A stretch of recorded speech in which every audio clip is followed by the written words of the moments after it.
ఒక ఆధ్యాత్మిక గురువుపై తీవ్రమైన ఆరోపణలు వచ్చాయి.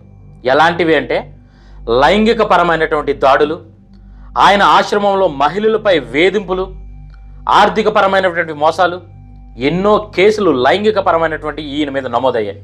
కానీ అతను ఏ కోర్టుకు కూడా రాలేదు. అదే సమయంలో ఒక ప్రెస్ నోట్, కీలకమైన ప్రెస్ నోట్ రిలీజ్ చేయడం జరిగింది. ఏంటి? నాకు స్వతంత్ర దేశం ఉంది అని. ఆ దేశానికి పాస్పోర్ట్ ఉందంటాడు, వీసా ఉందంటాడు, అంతర్జాతీయ గుర్తింపు కూడా ఉందంటాడు. కానీ ఆ దేశం ఎక్కడుంది? ఏ ప్రపంచ పటంలోనూ కూడా లేదు. ఎవరి ఆధ్యాత్మిక గురువు? ఏంటి ఆ దేశం? క్రమంగా ఈ వీడియోలో చూద్దాం. ఈయన అసలు పేరు రాజశేఖరన్. తమిళనాడులో జన్మించడం జరిగింది.